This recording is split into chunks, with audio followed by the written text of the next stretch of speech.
Hello everyone, I hope you all are doing good. So in this video I will discuss 2 marks numericals on Engineering Mathematics 1 and these questions asked in AKTU 2023-24 first semester exam. So let us start the discussion. So the first question is find the unit normal vector to the surface x by Q Z square equals to 4। तो यहाँ पे आपको surface दिया गया है ये x by Q Z square is equals to 4 और यहाँ पे आपको यूनिट नॉर्मल वेक्टर फाइंड करना है। किस पॉइंट पे फाइंड करना है? यहाँ पे एक पॉइंट दे रहे हैं जिसकी वैल्यू क्या है -1, -1, 2। तो आपको यूनिट नॉर्मल वेक्टर फाइंड करना है। ठीक है, चलिए क्वेश्चन को सॉल्व करना स्टार्ट करते हैं।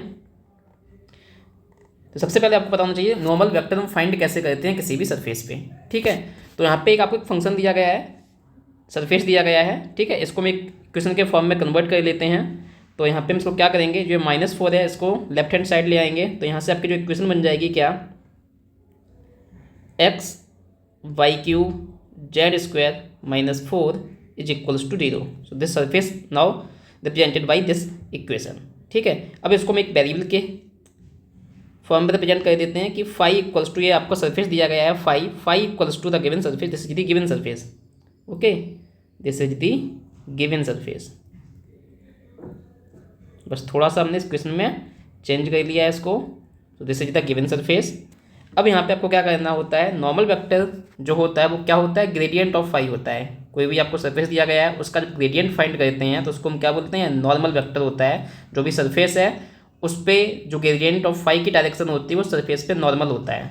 ठीक है ना, जैसे फॉर एग्जाम्पल ये सरफेस मान लीजिए है आपका कोई सा भी इस टाइप से सरफेस है। तो यहाँ पे मान लीजिए ये आपका ग्रेडियंट ऑफ फाई है और जो इसकी डायरेक्शन किसी पॉइंट पे वो हमेशा क्या होगी, परपेंडिकुलर होगी, नॉर्मल होगी।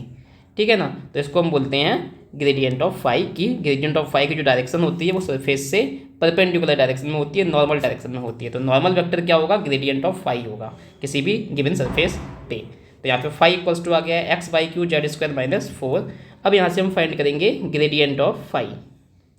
सो ग्रेडियंट ऑफ फाई के लिए फार्मूला क्या होता है, अब ये एक्स बाई जेड में है तो यहाँ पे फार्मूला क्या हो जाएगा, i del over del x plus j del over del y plus k del over del z. ठीक है, दिस इज दी डेल और फंक्शन क्या है, फाई। ठीक है, अब फाई की यहाँ पे आप वैल्यू पुट कर दो।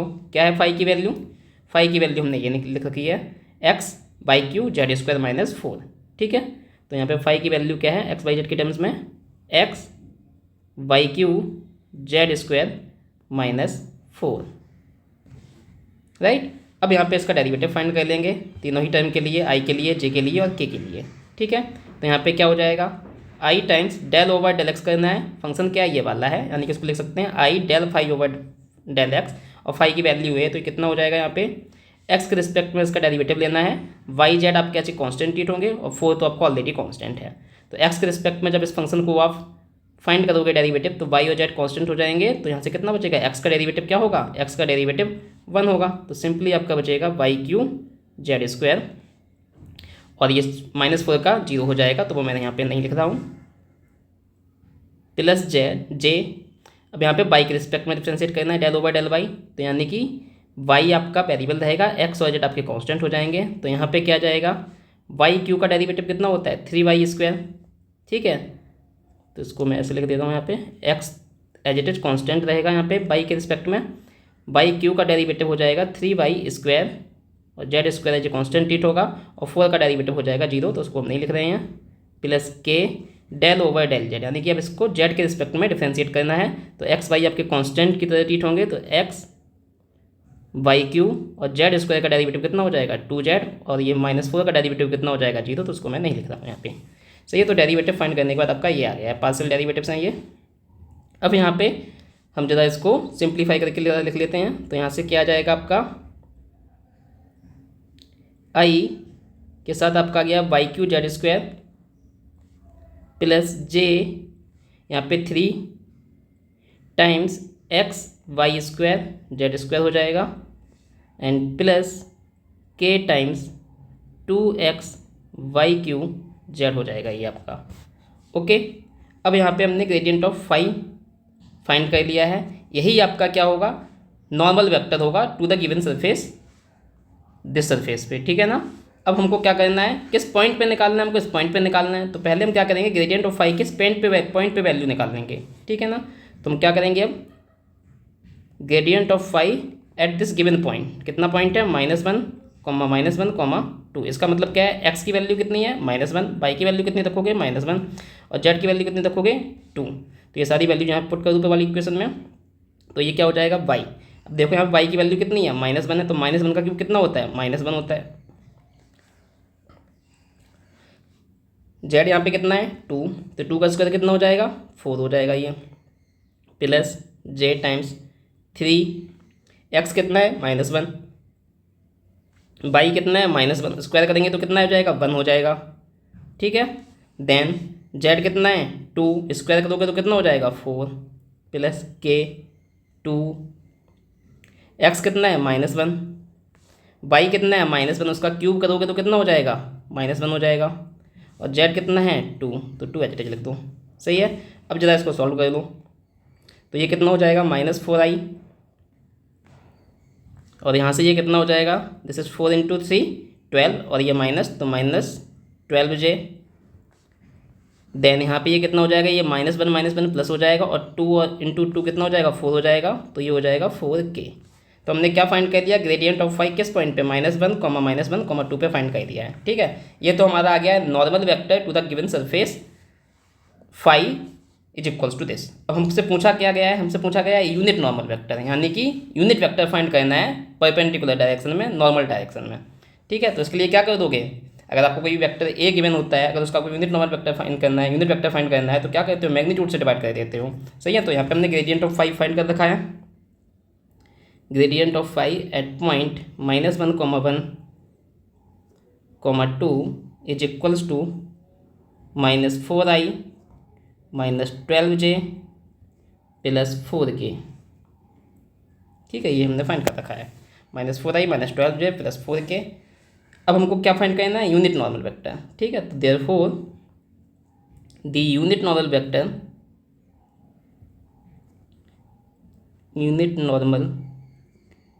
वेक्टर इज गिवन बाई, क्या करना है, बस इसमें मैग्नीट्यूड से डिवाइड कर देना है, किसके, ग्रेडियंट ऑफ फाई के। तो यहाँ पे हो जाएगा आपका ग्रेडियंट ऑफ फाई किस पॉइंट पे, इस पॉइंट पे, -1, 1, 2 डिवाइड बाई मैग्नीट्यूड, ठीक है ना। इसका मैग्नीट्यूड फाइंड कर देना है, ग्रेडियंट ऑफ फाई का मैग्नीट्यूड किस पॉइंट पे, सेम उसी पॉइंट पे, सही है ना। तो ये आपका हो जाएगा, इसको सिंपली आप ऐसे लिखना चाहो तो ऐसे लिख दो, थोड़ा देखने में सही लगेगा आपको, कि gradient of phi divide by magnitude of gradient of phi, ठीक है। किस पॉइंट पे हम कह रहे हैं, यूनिट नॉर्मल वेक्टर इस पॉइंट पे, तो इसी पॉइंट पे हमने ऑलरेडी निकाल रखा है ये वैल्यू, तो उसको सिंपली हम ऐसे ही लिख दे रहे हैं, इज इक्वल्स टू क्या हो जाएगा, यहाँ से आपका इसको रिप्रेजेंट कर देते हैं, नॉर्मल वेक्टर है, तो नॉर्मल वेक्टर को हम चाहे तो एन कैप से रिप्रेजेंट कर सकते हो। तो unit normal vector N cap equals to gradient of phi upon gradient of phi at which point, at point P. अगर इस पॉइंट को हम पी मान लें, आप चाहो तो यहाँ पे ऐसे लिख दो, -1, 2, ठीक है। So this will be equals to, already हमारे पास ग्रेडियंट फाई इस पॉइंट पे, that is -4i -12j plus 4k, okay. Then divide by magnitude of this vector, तो मैग्नीट्यूड क्या हो जाएगा, जो i j k के कॉफिशिएंट है इनका स्क्वायर करके स्क्वायर रूट के अंदर आपको सम करके लिख देना होता है। तो -4 का स्क्वायर कितना हो जाएगा, 16, -12 का स्क्वायर कितना हो जाएगा, 12 का स्क्वायर कितना होता है, 144, एंड 4 का स्क्वायर कितना हो जाएगा, 16। तो जब ये सारे ऐड कर दोगे तो यहाँ से आपका कितना आ जाएगा, दैट इज, यहाँ से हम क्या कर रहे हैं, यहाँ से आप 4 कॉमन ले लो, सभी में प्रेजेंट है 4, तो 4 कॉमन लोगे तो क्या बचेगा, -i -3j, 4 3 जा 12 होता है, एंड प्लस k, ठीक है। यहाँ पे देखिए क्या हो जाएगा, अब देखो यहाँ पे भी 16 लिखा है, यहाँ पे भी 16 लिखा है, और ये 144 लिखा है, ठीक है। तो ये किसका था, 12 का स्क्वायर था, तो 12 क्या होता है, 4 × 3, तो यानी कि इन तीनों से ही आपका क्या कॉमन आ जाएगा, 16 कॉमन आ जाएगा, ठीक है। इसको आप ऐसे कर सकते हो, देखो 144 क्या होता है, इसको मैं ऐसे लिख देता हूँ, 16 मैं ले लेता हूँ कॉमन, तो यहाँ से बचेगा आपका क्या 1, और 16 इंटू 9 कितना होता है 144, और ये भी बचेगा 1। ठीक है, अब यहाँ से 16 स्क्वायर रूट से बाहर आएगा तो 4 हो जाएगा, ये 4 4 हो जाएगा कैंसिल आपका। सही है, तो यहाँ से आपका आ जाएगा 4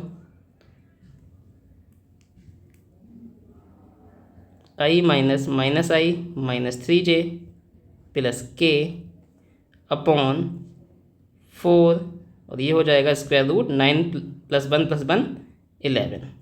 ठीक है, तो फाइनल आंसर क्या हो जाएगा, ये 4 4 कैंसिल हो जाएगा, तो जो हमारा आ जाएगा unit normal vector n cap that will be equals to minus, ऐसे लिख दो 1/√11 i minus 3/√11 j plus 1/√11 k। Right, so this is the final answer for this question.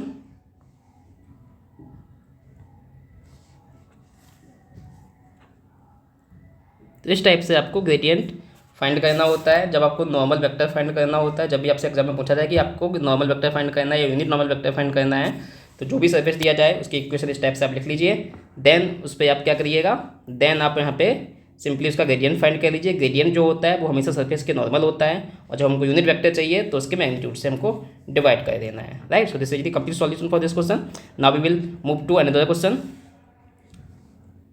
अब यहाँ पे देखो क्वेश्चन क्या है, नेक्स्ट क्वेश्चन, ये भी आपका 2 मार्क्स का ही क्वेश्चन एग्जाम में आया था। Calculate the error in R if, यहाँ पे एक फार्मूला दिया गया है कि E equals to R I है, तो आपको आर में एरर कैलकुलेट करनी है। साथ ही साथ यहाँ पे दे रहे हैं and the possible errors in E and I, यानी कि जो यहाँ पे E लिखा हुआ था I लिखा है, इसमें पॉसिबल एरर कितनी है, 30% की एरर E में है और 20% की एरर I में है। तो आपको बताना है कि R में कितनी एरर होगी। सही है ना, तो ये क्वेश्चन आपका एरर पे बेस्ड। तो चलिए इसको सॉल्व करना स्टार्ट करते हैं। तो यहाँ पे देखो क्या क्वेश्चन दी गई है, E equals to R into I। ठीक है ना, अगर आपको इस टाइप से कोई क्वेश्चन दी गई या अगर आपको एरर चाहिए तो यहाँ पे फॉर एरर कैलकुलेशन,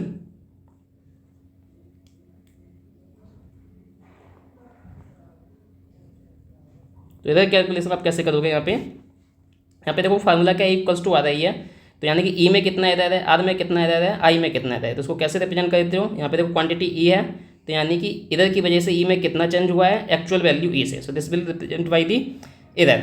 ठीक है, कि ई की एक्चुअल वैल्यू कितनी है ई, उसमें कुछ चेंज हुआ है, तो ओवरऑल जो चेंज हुआ है वो एरर होगी। तो ये हमको एरर के फॉर्म में रिप्रेजेंट कर लिया है कि कितना चेंज हो रहा है ई के रिस्पेक्ट में। ऐसे ही यहाँ पे जब भी इनटू में होता है, यहाँ पे टोटल एरर फाइंड करेंगे, तो ये हो जाएगा error in are plus error in I.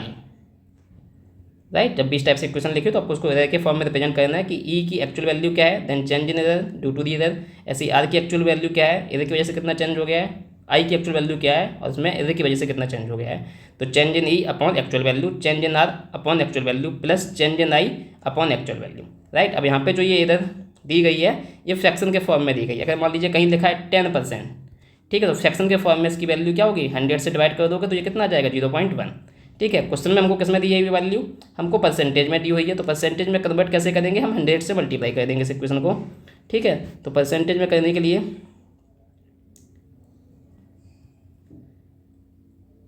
therefore error in percentage is simply given by delta E upon E into 100, तो ये परसेंटेज में हो जाएगा, is equals to delta R upon R into 100 plus delta I upon I into 100। सही है,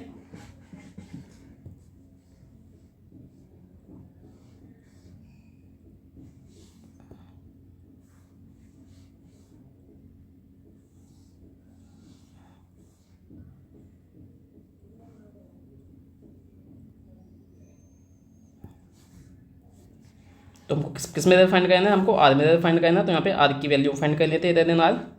तो यहाँ पे क्या हो जाएगा, delta R upon R into 100 is equals to delta E upon E into 100, और ये जब लेफ्ट हैंड से आ जाएगा तो माइनस में आ जाएगा, तो यानी क्या हो जाएगा माइनस डेल्टा आई अपॉन आई इंटू 100, यानी क्या हो सकता है यहाँ पे error in r equals to error in e and error in i. ठीक है, अब ये हमको कितना दिया गया है, एरर इन ई हमको दिया गया है 30%। ठीक है ना, तो दिस इज 30%। एरर इन आई कितना दिया गया है 20%। तो यहाँ से ये कितना आ जाएगा, this will be equals to 10%। तो यहाँ से हम बोल सकते हैं फाइनल आंसर अपना क्या, that is error in R is equals to 10%, right. So this is the answer for this question. Easy question था बहुत ही, 2 मार्क्स का। तो इस तरह से आप एरर पे बेस्ड क्वेश्चन कर सकते हैं। ठीक है, so this is the answer. Now let us move to an another question which is also for 2 marks. यहाँ पे क्वेश्चन क्या है आपका, यहाँ से पूछ रहे हैं find all symmetry in the curve. यहाँ पे आपको एक कर्व दिया गया है, उसमें सिमेट्री फाइंड करना है कि किस किस के अबाउट ये सिमेट्रिक होगा कर्व। ठीक है, तो चलिए क्वेश्चन को सॉल्व करना स्टार्ट करते हैं। अब सबसे पहले जब भी आपको एक कर्व दिया जाए उसको एक इक्वेशन के फॉर्म में आपको लिखना होता है। ठीक है, तो यहाँ पे इसको इक्वेशन के फॉर्म में हम लिख दे रहे हैं कि ये मान लीजिए एक इक्वेशन है आपकी, क्या Y square a square plus x square. अब इस वाले टर्म को हम लेफ्ट हैंड साइड ले जा रहे हैं, तो ये हो जाएगा minus x square times a square minus x square is equals to 0।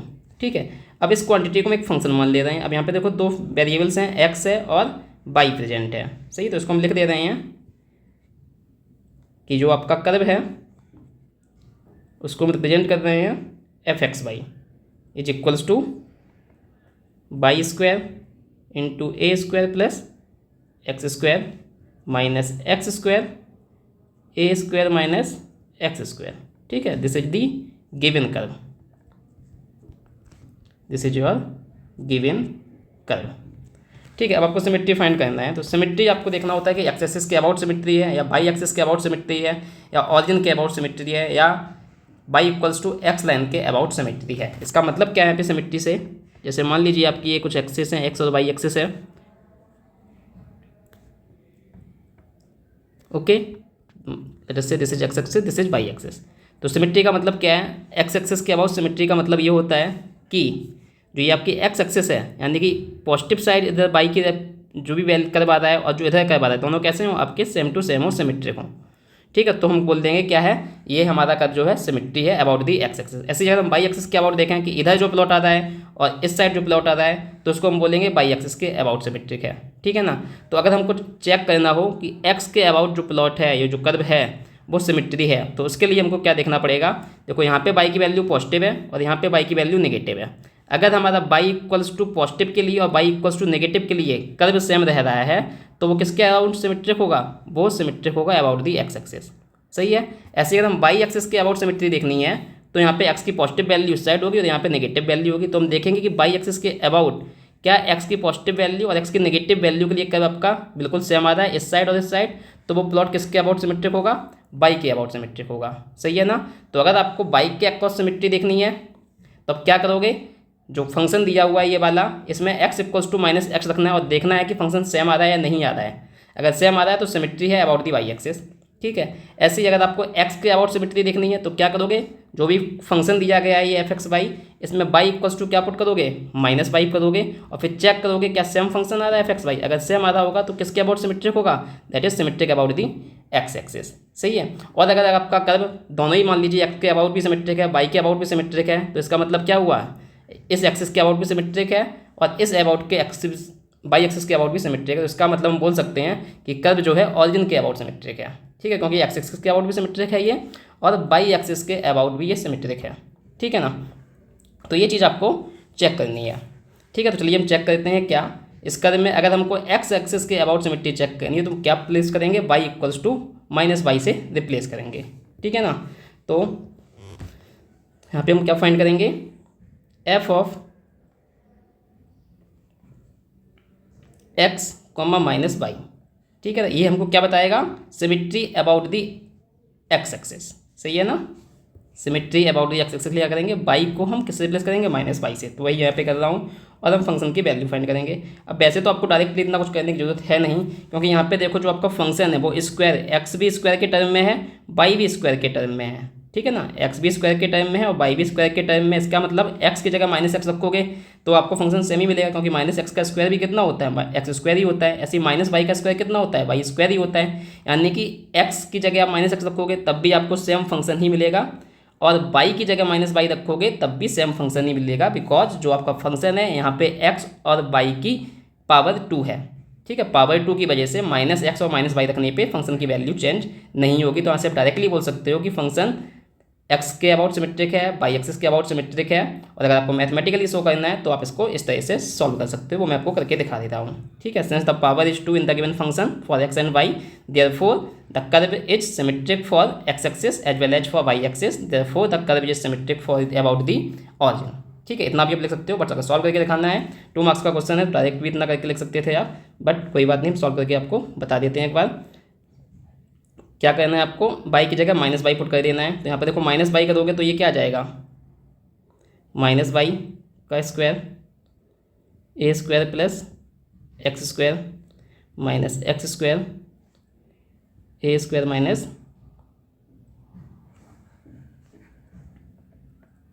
X square. यहाँ पे ज़्यादा फंक्शन की इक्वेशन करेक्ट कर लेते हैं, इक्वेशन में थोड़ी सी मिस्टेक है शायद, एक बार मैं चेक करता हूँ। नहीं, function is correct, y square a square plus x square then x square a square minus x square, so this is correct. तो आपको यहाँ पे क्या कर लेना, इसको सॉल्व कर लेना है। तो ये आपका आ जाएगा कितना, y square a square plus x square minus x square a square minus x square. इसका मतलब ये किसके बराबर है, जो फंक्शन आपका एफ एक्स वाई लिखा हुआ है उसी के बराबर आ जाता है ये। So this is equals to f x y, यानी कि f of x minus x comma minus y equals to f of x comma y. तो यानी कि फंक्शन किसके अब सिमेट्रिक है, this is symmetric about the x axis. यहाँ से लिख सकते हैं the given function is symmetric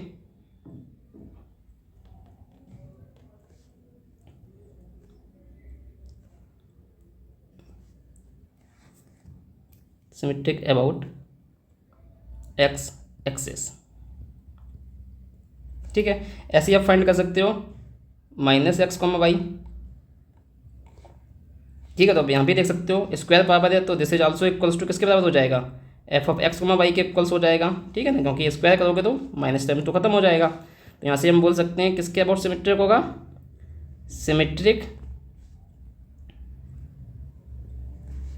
about Y axis,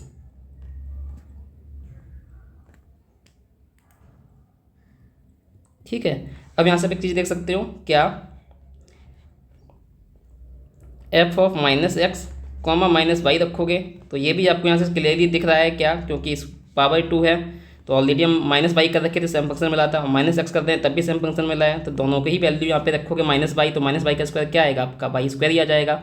ऐसे यहाँ पे एक्स जगह माइनस एक्स रखोगे तो एक्स स्क्वायर ही आ जाएगा, सिमिलरली यहाँ पे एक्स स्क्वायर आ जाएगा, सिमिलरली यहाँ पे एक्स स्क्वायर आ जाएगा, यानी कि सेम फंक्शन रहेगा।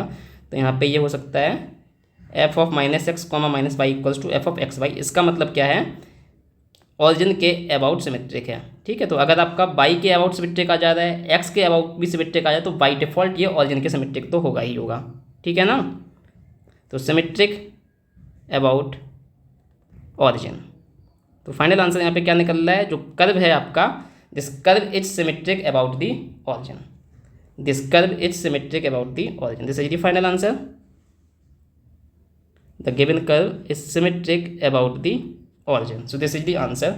अब यहाँ पे एक चीज़ और चेक कर सकते हैं, जो एक और होता है कि y equals to x line के अबाउट तो सिमेट्रिक नहीं है, तो यहाँ पे ऑलरेडी ये ऑरिजिन के अबाउट सिमेट्रिक हो गया है, तो फिर किसके और एक्स ऑरिजिन के अबाउट सिमेट्रिक मतलब बाई एक्सिस के अबाउट सिमेट्रिक है और एक्स एक्सिस के अबाउट सिमेट्रिक है, तो इसका मतलब ये y equals to x line के अबाउट सिमेट्रिक तो हो ही नहीं सकता है, ये वाली लाइन कि आपका कर्व जैसा कर्व इधर आ जाए वैसा ही कर्व आपका इधर आ जाए, तो ऐसा पॉसिबल नहीं है, क्योंकि this is symmetric about the origin, ठीक है। बट अगर आपको मैथमेटिकली शो करना है, देखो क्योंकि ऑरिजिन के अबाउट सिमेट्रिक है तो ये कर्व ऑरिजिन के अबाउट तो सिमेट्रिक नहीं होगा, ठीक है ना। ये वाला इस लाइन के अकॉर्डिंग मान लीजिए ये वाला कर्व है आपका, तो ये कर्व ऑरिजिन के अबाउट सिमेट्रिक नहीं होगा, बट हम क्वेश्चन में देख चुके हैं क्या क्या प्रूव कर चुके हैं, the curve is symmetric about the origin. तो इसका मतलब है y equals to x line, ये लाइन कौन सी है, y equals to x line, तो y equals to x line के बाई डिफ़ॉल्ट ये सिमेट्रिक नहीं होगा। बट अगर फिर भी आपको मैथमेटिकली शो करना है तो उसके लिए क्या आपको शो करना पड़ेगा, यहाँ पे रिप्लेस कर दोगे किससे, बाई को एक्स के रिप्लेस कर दोगे, ठीक है ना। अगर आपको चेक करना है कि y equals to x line के अबाउट सिमेट्रिक है कि नहीं, replace y with y equals to x, ठीक है ना। यहाँ पे आपको क्या करना है, replace y by x and x by y, ठीक है ना। तो ऑब्वियसली सेम फंक्शन नहीं आएगा, यानी कि हम क्या फाइंड कर रहे हैं यहाँ पे हम फाइंड कर रहे हैं क्या, एफ ऑफ एक्स की जगह बाई कर दे रहे हैं, बाई की जगह एक्स कर रहे हैं, तो देखो फंक्शन की वैल्यू चेंज हो जाएगी। अब यहाँ पे क्या हो जाएगा, एक्स स्क्वायर, यहाँ पे क्या हो जाएगा, वाई स्क्वायर हो जाएगा। तो x square a square plus y square minus x square, तो एक्स की जगह बाई पुट करोगे तो वाई स्क्वायर हो जाएगा। यहाँ पे ए स्क्वायर है, माइनस एक्स स्क्वायर था तो माइनस वाई स्क्वायर हो जाएगा। अब देखो यहाँ पे ये फंक्शन और वो फंक्शन दोनों क्या सेम है, सेम नहीं है, ठीक है ना। यहाँ पे फंक्शन कुछ और था, Y square a square plus x square, यहाँ पे है minus x square a square minus x square, ठीक है। तो ये फंक्शन देखो आपका सेम नहीं आ रहा है। अब चाहो तो इसको अगर कॉमन वगैरह भी लेके सॉल्व करना चाहो पर देख लेते हैं। तो यहाँ से क्या हो जाएगा, x square a square plus x square y square minus y square a square minus y to the power 4, सही है। अब अगर हम यहाँ पे देखें इन दो टर्म्स को, अब देखो यहाँ से क्या कॉमन लेना चाहो, क्योंकि यहाँ पे क्या है आपका वाई स्क्वायर है ये, तो हम वाई स्क्वायर के टर्म्स में कुछ बनाना चाह रहे हैं।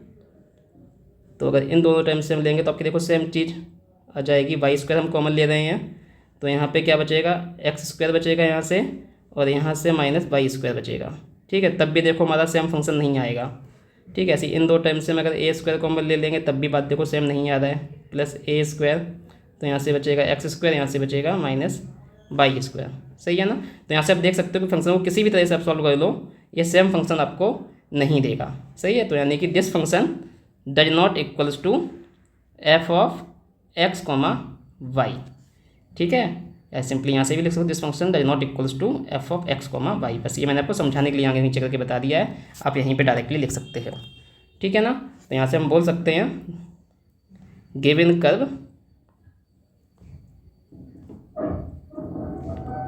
Is not symmetric